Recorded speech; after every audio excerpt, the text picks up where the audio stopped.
ஜீ Tamil news நேயர்களுக்கு செழியனின் வணக்கங்கள். அந்தந்த நாட்களுக்கான முக்கிய மற்றும் முதன்மையான செய்திகள் நிஜமும் நிழலும் நிகழ்ச்சியில ரொம்ப தெளிவாகவும் விரிவாகவும் பார்த்துட்டு இருக்கோம். அந்த வகையில இன்றைய நிகழ்ச்சியில நம்மோட பேச இணைந்திருக்காரு செய்தியாளர் திரு சங்கர் பிரியன் அவர்கள். வணக்கம் பிரதர். வணக்கம் செழியன். இன்னைக்கு சுட சுட செய்திகள் பல காத்துக்கிட்டு இருக்கு. அதுல மிக அனல கிளப்பக்கூடிய மிக முக்கியமான செய்தி என்ன அப்படின்னு கேட்டீங்கன்னா, முதல்வர் அவர்கள் வந்து IAS IPS அந்த மாநாட்டுல கூட்டத்துல என்ன பேசினாரு, என்ன முடிவுகள் எட்டப்பட்டுச்சு. நிறைய பிரச்சனைகள் இருக்கு சமூகத்துல, சட்டம் ஒழுங்கு சீர்கேடுகள் பத்தி பிரச்சனைகள் இருக்கு, பாலியல் வன்கொடுமைகள் இருக்கு, குழந்தைகளுக்கு எதிரான பிரச்சனைகள் இருக்கு. என்ன பார்த்துக்கிட்டு இருக்காங்க. இப்ப 50 போட்டிருக்கிறாங்க, அதாவது 50 நாட்களை கடந்துட்டாங்க. அப்படி 50 போட்டிருக்கிற முதல்வர் விஜய் அவர்கள் வந்து எல்லாத்துலயும் 50% மார்க் வாங்கியிருக்கிறாரா அப்படிங்கிற மாதிரி ஒரு கேள்வி இருக்கும்போது, நேத்து என்ன பேசப்பட்டுச்சு அப்படின்னு சொன்னா, அரசியல் கூடாது, முழுக்க நிர்வாக ரீதியில நம்ம ஒரு மக்கள் பிரதிநிதி அப்படிங்கிற அடிப்படையில தான் அனைவரும் வேலை செய்யணும். அதே போல போதையை முற்றிலுமாக தடுத்து நிறுத்தும் பணியில தாவேக்கவினராக இருந்தாலும் நடவடிக்கை எடுங்க அப்படின்னு சொல்லிட்டு IAS IPS அவங்க முதல்வர் வந்து மிக முக்கியமான அறிவுரை கொடுத்திருக்கிறாரு. ஏற்கனவே வந்து சட்டப்பேரவையில வந்து சொல்லி இருந்தாரு, தொட்டா விட மாட்டோம், நாங்களும் தொட மாட்டோம், தொட்டவங்களையும் விட மாட்டோம் அப்படின்னு சொல்லுது. அது ஊழல் சார்ந்த ஒரு விஷயங்கள். இது என்னன்னா, குழந்தைகள் பிரச்சனை, பெண்கள் பிரச்சனை, மத்த எந்த விஷயமா இருந்தாலும் சரி, போதைப் பொருள் எதுவா இருந்தாலும் சரி, உடனடியா சட்ட நடவடிக்கை எடுங்க அப்படின்னு சொல்லிட்டு ஒரு ஃப்ரீ ஹேண்ட் கொடுத்திருக்கிறாரு IAS IPS அதிகாரிகளுக்கு.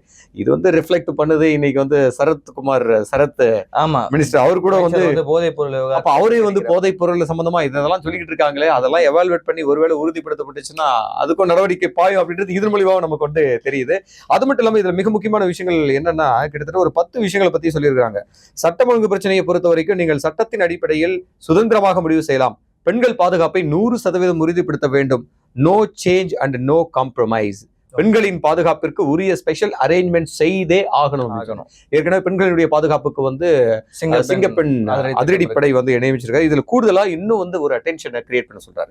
நீங்க 100% உறுதிப்படுத்தணும் அப்படின்னு சொல்றாரு. அது மட்டும் இல்லாம ரேஷன் கடைகளை எடை குறைபாடுகள் இல்லாம தரமான உணவுப் பொருட்கள் வழங்கப்படுறது உறுதி செய்யணும் அப்படின்னு. ஏற்கனவே ஆதவ அர்ஜுனா வந்து சொல்லி இப்ப போட்டுக்கிட்டு இருக்கிற, அதாவது முன்னாடி போட்டுக்கிட்டு இருந்த அந்த ரேஷன் அரிசி வந்து மாட்டுக்கு வைக்கிறாங்க, இதை வந்து மனுஷன் சாப்பிட முடியுமா அப்படின்னு சொல்லி இது பண்ணிட்டு இருந்தாங்க. இப்போ அதுக்கேற்ற மாதிரி இவரும் வந்து நடவடிக்கை இருக்கு. அப்போ தமிழ்நாடு முழுக்க அந்த ரேஷன் அட்டைதாரர் குடும்பங்களுக்கு வந்து ஒரு நிம்மதி, ஒரு நல்ல அரிசி கிடைக்க போகுது அப்படிங்கிற ஒரு விஷயம் வரலாம். அதே போல சாதி அடிப்படையிலான பாகுபாடு மற்றும் வன்முறைகளுக்கு எதிராக உறுதியான நடவடிக்கை எடுக்கணும் அப்படின்னு சொல்லியிருக்காரு. மிக முக்கியமானது ஒண்ணு. அண்மையில செங்கோட்டையன் அவர்கள் வந்து ஏதோ சாதி ரீதியா அப்படின்னு சொல்லிட்டு பசங்களுக்கு வந்து அதெல்லாம் வந்து அட்டையில இடம்பெறும் அப்படின்னு சொல்லிட்டாரு அப்படின்ற மாதிரி அவரு முன்ன பின்ன சொல்லிட்டாரா அல்லது மாத்தி சொல்லிட்டாரா அப்படின்றதுக்குள்ள இருந்தாலுமே கூட, ஆனா டேட்டாஸ் எடுக்கப்படும். அவங்க என்னென்ன, ஏன்னா ரிசர்வேஷன் அடிப்படையில அவங்களுக்கு யார் யாருக்கு என்னென்ன செய்யணுமோ அதை செய்யணுன்றதுக்காக டேட்டாஸ் எடுத்தப்பட்டு அது பாதுகாக்கப்படும். அது யாருக்கும் வந்து பார்வைக்கு வைக்கப்படாது. முக்கியமான சில தேவையான அடிப்படை விஷயங்கள் மட்டும் அடையாள அட்டையில இடம்பெறும் அப்படின்னு சொன்னாங்க. ஸோ அந்த மாதிரி சாதி அடிப்படையிலான பள்ளிக்கூடங்கள்ல வந்து கயிறு கட்டிக்கிட்டு வர்றது, அப்புறம் சாதி சார்ந்து மதம் சார்ந்தவங்கள பள்ளிகளை அனுமதிச்சு அவங்களை வந்து ஏதாவது இன்ஃப்ளூயன்ஸ் பண்றது, மாணவர்களை டைவர்ட் பண்றது, இந்த இடத்துக்கெல்லாம் ஏன்னா முன்னாடி வந்து ஒரு மதம் சார்ந்த ஒரு விஷயங்கள் நாடு முழுக்க நடந்துச்சு, அதெல்லாம் வந்து இனிமேல் நடக்கக்கூடாதுன்னு சொல்றாங்க. அதே போல கோயில் திருவிழாக்கள், அரசியல் பேரணிகள் மற்றும் பொது நிகழ்வுகளுக்கான நெரிசல் சம்பவங்கள் வந்து தடுக்கணும் அப்படின்னு சொல்றாங்க. ஏற்கனவே அமைச்சர் ரமேஷ் வந்துட்டு அந்த விஷயங்களை கொஞ்சம் கவனம் வந்துட்டு இருக்கிறாரு. இது கூடுதலா IAS IPSகளுடைய பங்கு என்ன, நீங்க முன்னாடியே திட்டமிட்டு ஒரு விழா நடக்க போது, ஒரு கும்பாபிஷேகம் நடக்க போதுன்னா அந்த இடத்துல நீங்க வந்து என்ன திட்டமிடணும் அப்படின்னு சொல்லிட்டு, இப்போ மதுரை கோயில் எல்லாம் பெரிய விழாக்கள் எல்லாம் ஒருங்கிணைக்கப்பட்டு இருக்கு, அந்த மாதிரி வந்து கவனம் பண்ணணும் அப்படின்னு சொல்றாங்க. பெண்களுக்கு எதிரான குற்றங்கள் மற்றும் போக்சோ வழக்குகளை FIR பதிவுல தாமதம் ஏற்படக்கூடாதுன்றது, இதுதான் பெரிய பிரச்சனையே. FIR வந்து யார் யாருக்கு ஃபேவரிசமா, யார் யாருக்கு ஆதரவா, எனக்கு தெரிஞ்சவங்க, அரசியல் பிரபருக்கு தெரிஞ்சவங்க, பெரிய பிக்ஷாட்டோட பையன் பொண்ணு அப்படின்றதெல்லாம் பார்க்கவே கூடாதுங்க. FIR இருந்தாலும் சட்டப்படி போக்சோ, அதுவும் குழந்தைகளுக்கு எதிரான வன்முறைகளுக்கு வந்து நீங்க வேற எதுவும் பார்க்க கூடாது, உடனடியாக FIR பதிவு பண்ணுங்க அப்படின்னு சொல்லிக்கிறது முக்கியமான விஷயம். அதே போல ரசாயன மற்றும் பட்டாசு தொழிற்சாலைகளை தொழில்துறை பாதுகாப்பு நடைமுறைகள் கண்டிப்பாக அமல்படுத்தணும். அந்த ஏப்ரல் மே அப்படின்னு வந்து அந்த காலகட்டத்துல, அல்லது தீபாவளி ஒட்டிய முன்ன பின்ன காலகட்டத்தில் வந்து ஃபயர் ஃபேக்டரிஸ்ல வந்து விபத்துகள், சிவகாசியில் ஏகப்பட்ட விபத்துகள், ஏகப்பட்ட உயிரிழப்புகள் நடந்துட்டு இருந்தது. அந்த மக்களுக்கு வந்து பாதுகாப்புன்றது கிடையாது. ஒவ்வொரு முதலாளிகளும் தன்னுடைய லாபத்தை தான் பாக்குறாங்களே தவிர அந்த மக்களுடைய பாதுகாப்பு, இன்சூரன்ஸ் என்ன அப்படின்றதுல எதுவுமே கிடையாது. அதை வந்து முறைப்படுத்தி பாருங்க, கவனம் செலுத்துங்க. அவங்களுடைய பாதுகாப்புக்கு, உயிருக்கும் சரி வேலைக்கும் சரி பாதுகாப்பு கொடுங்க அப்படின்னு சொல்லிக்கிறது மிக முக்கியமான ஒரு விஷயம். அதே போல காவல் நிலையங்களுக்கு வரக்கூடிய பொதுமக்களை கண்ணியத்தோட நடத்துங்க. யோ யாரையாதே, யோ வெளியே போயா, யாரையா நீ, டேய் பேசாது, இப்படி எல்லாம் அநாகரிகமான போக்கு வந்து எக்கச்சக்கமா இருக்கு. கண்டிப்பா படிச்சவங்களுக்கே இருக்கு. அங்க போன நானே சமீபத்துல சந்திச்சேன் ஒரு ஊர் சார்ந்த ஒரு பிரச்சனைக்கு. நான் வந்து கடந்த மாதம் ஷோலிங்கர் காவல் நிலையம், ராணிப்பேட்டை மாவட்டத்தில் ஷோலிங்கர் காவல் நிலையத்துல ஒரு ஆக்கிரமிப்பு பண்ணிட்டாரு பொது இடத்தை, கீழே பைப் லைன், அந்த இடத்துக்காக நம்ம போகும்போது, நீ என்ன படிச்சுக்கிற, நீ என்னப்பா படிச்சுக்கிற, மனு போட்டியாப்பா அப்படின்னா, மனு போட்டேங்க, ஆமாங்க, பொது இடத்த ஆக்கிரமிச்சு மனு போட்டிருக்கேன். ஒரு படிச்சுக்கிறியா? தோரணை படிச்சுக்கிறியா, காவல்துறையில உனக்கு தெரியுது. தெரியல? அவன் வீடு கட்டான், ம். அவனை பார்க்க மாட்டேன்னு சொல்றாரு. ஆக்கிரமிப்பு பண்ணது நியாயமா? கரெக்ட் தான். என்னமா வந்து படிச்சவங்களே நீ என்ன படிச்சுக்கிறேன்னு அந்த இன்ஸ்பெக்டர் கேட்கிறாரு. இந்த செய்தி அவர் பார்த்தாருன்னா அவருக்கு தெரியும், அவர் சொன்னாதா இல்லையா அப்படின்றது. சோ அந்த மாதிரி காவல் நிலையங்கள படிச்சவங்களுக்கு அந்த நிலைமைனா, படிக்காதவங்களை இன்னும் அதே காவல் நிலையத்தை அதே இன்ஸ்பெக்டர் சொன்னாரு. ஒரு பெரியவர் ஒரு 80 வயசு மதிக்கத்தக்கவர் வந்து புகார் அழிச்சிட்டு அவர்கிட்ட பேசிட்டு வெளியில போறாரு. நான் அங்கேயே நின்றுட்டு இருக்கேன் அடுத்த விசாரணைக்காக பேசுறதுக்காக. போன உடனே ஊருக்கு ஒரு லூஸ் இந்த மாதிரி இருக்கிறாயா, ஷோலிங்கர் இன்ஸ்பெக்டர் இதை சொல்றாரு. அவர் பேர் ராமச்சந்திரன். பதிவு பண்ணிடுவோம். ஆமா, ஊருக்கு ஒரு லூஸ் இந்த மாதிரி இருக்கிறான்னு சொல்றாரு. ஒரு 80 வயசு நபர் வந்து ஊர் சார்ந்த ஏதோ தனிப்பட்ட பிரச்சனை இருந்தா வந்து உங்ககிட்ட புகார் அளிச்சுட்டு போறாரு. அவர் வெளியில போன பிறகு போய் அவர் காதல் கூட விழுந்திருக்கலாம். ஊருக்கு ஒரு லூஸ் சொல்லலாமா? அது அந்த ஷோலிங்கர் அவர் சொல்றாரு இன்ஸ்பெக்டர். சோ அந்த மாதிரி கண்ணியத்தோட நடத்தின புகார் சம்பந்தமா வருது. இது வந்து இப்படி நடந்துகிட்டு இருக்கு. இது மட்டும் இல்லாம நேத்து மட்டுமே அது முடியல, மொத்தம் கிட்டத்தட்ட 23 தலைப்புகளை விவாதம் நடத்தணும் அப்படின்னு சொல்லிட்டு மிக முக்கியமான பிரச்சனைகள் எல்லாத்தையும் முதல்வர் வந்து IAS IPS மத்தியில பேசியிருக்காரு. சோ இன்னைக்கும் நேத்து வரைக்குமே பாத்தீங்கன்னா ஒரு 17 தலைப்புகள் காலை மாலை இரு வேளையில அந்த இன்னும் ஒரு 6 மேட்டர் பேச வேண்டியது இருக்கு. இப்ப காலையிலேயே வந்து IPS அவங்களோட வந்து இன்டராக்ஷன் வந்து ஆரம்பிச்சிட்டாங்க. ஆஃப்டர்நூன்ல வந்து மறுபடியும் அகைன் வந்து IAS அதிகாரிகளோட சேர்ந்து நிறைவா முதல்வர் அவர்கள் சில விஷயங்களை வந்து திட்டங்களை வந்து அறிவிக்க போறாரு, உரையாட போறாரு அப்படிங்கிற ஒரு விஷயம் தான். அதுல இன்னும் கூடுதல் என்னென்ன வரப்போகுதுன்னு தெரியல.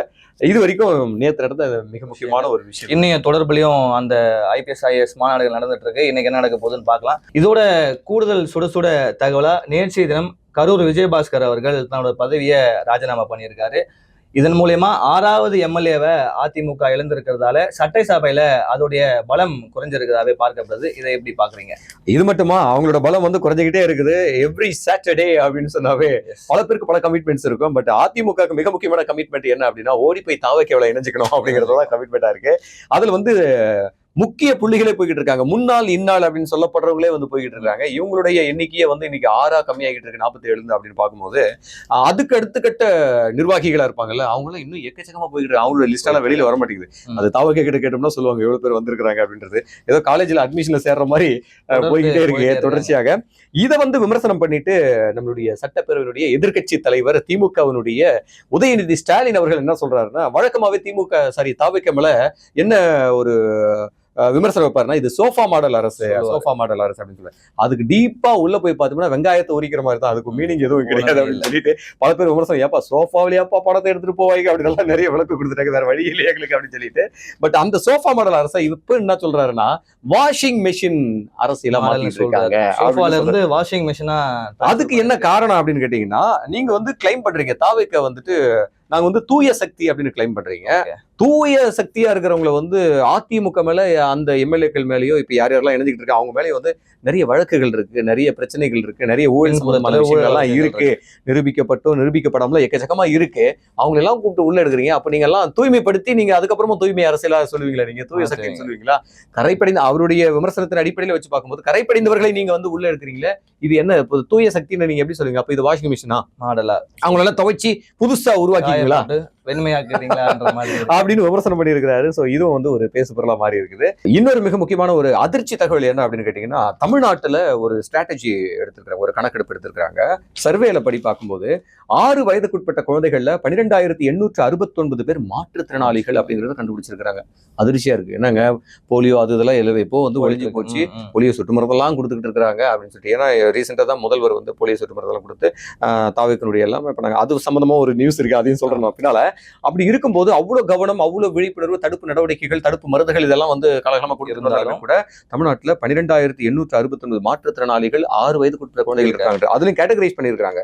அமிலவீச்சு பாதிப்புல 2 பேரு, ஆட்டிசம் ஸ்பெக்ட்ரம் குறைபாடுல 858 பேரு, பார்வையின்மை 161 பேரு, மூளை முடக்கவாதம் 1147 பேரு, அறிவால் செல் ரத்த சோகை நோய் அப்படின்னு சொல்லிட்டு அதுல ஒரு 5 பேர். இதுல அதிகபட்சமா எதுல இருக்கிறாங்க அப்படின்னு பாத்தீங்கன்னா, அறிவுசார் குறைபாடுல 4338 பேர் அறிவுசார் குறைபாடுல அவ்வளவு பேர் இருக்காங்க. அதுக்கு அடுத்த கட்டமா குறைந்த பார்வை திறன்லயே வந்து 2157 பேர் இருக்காங்க. கேட்ஜெட்ஸ் அது இதுன்னு இந்த குழந்தைகளுடைய பார்வை வந்து மாறுபட்டு இருக்கிறதுனால, அதிக வெளிச்சம் உள்ள கதிர்வீச்சு உள்ள விஷயங்கள் எல்லாம் பாக்குறதுனால அவங்களுடைய அந்த குறைந்த பார்வை திறன் அவங்களுக்கு கம்மியாகிட்டு இருக்கு அப்படின்னு சொல்றாங்க. அதுக்கடுத்து இப்படியே பார்க்கும்போது பாத்தீங்கன்னா இயக்க குறைபாடு, மூமெண்ட் இல்ல அப்படின்னு 4 சவுத்துக்குள்ள அடைச்சு வச்சு உட்காந்துக்கிட்டு நீங்க விளையாடவே விடுறது இல்லை குழந்தைகள் அப்படின்னு போது அது மாதிரி இயக்க குறைபாடு அப்படின்றது வந்து 2157 பேரு.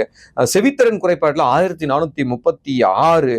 இதெல்லாம் வந்து கவனத்தை ஈர்க்கக்கூடிய ஒண்ணா இருக்கு. பல்வகை குறைபாடுகள் கொண்டவங்களா வந்து 1959. இது மேஜரா பெரிய விஷயங்களா இன்னும் வந்து பல கேட்டகரியில கிட்டத்தட்ட வந்து பாத்தீங்கன்னா 20 கேட்டகரியில மாற்றுத்திறனாளிகள் குழந்தைகளா பிரிச்சிருக்காங்க. அதிகமான ஆட்கள் இருக்காங்க. ஏற்கனவே தமிழ்நாட்டுல மக்கள் தொகை குறையுதுன்ற குற்றச்சாட்டு இருக்கிற மத்தியில இது ஒரு பேரதிர்ச்சியான தகவலா தான் இருக்கு. இது இப்படி இருக்குனாக்கா அதனை தொடர்ந்து என்னன்னா இப்ப சொட்டு மருந்தெல்லாம் விடும்போது நிறைய பேர் வந்து ரீல்ஸ் அப்படின்றத வந்து தாவேக நிர்வாகிகள் உட்பட இருக்கக்கூடிய நர்சஸ் உட்பட இவங்க எல்லாம் வந்து 2 பேருமே ஈடுபட்டு ரீல்ஸ் எடுத்து அதை வந்து சோசியல் மீடியால ஸ்ப்ரெட் பண்றது இதெல்லாம் வந்து பண்ணிட்டு இருந்தாங்க.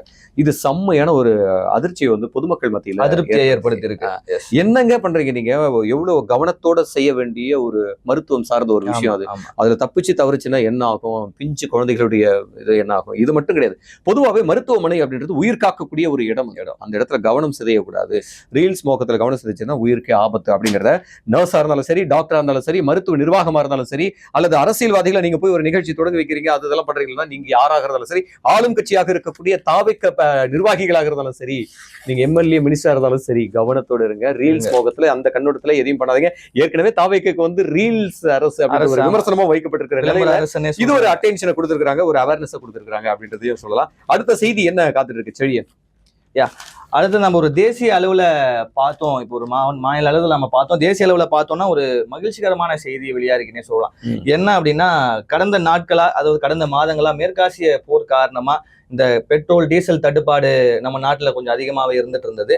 அதோடைய கூடுதல் மகிழ்ச்சி அளிக்கும் செய்தியா தற்போது ஏற்கனவே இருந்த கட்டுப்பாடுகள் நீக்கி டீசல் விற்பனை மீதான கட்டுப்பாடுகளை மத்திய பெட்ரோல் அமைச்சகம் நீக்கி இருக்கு.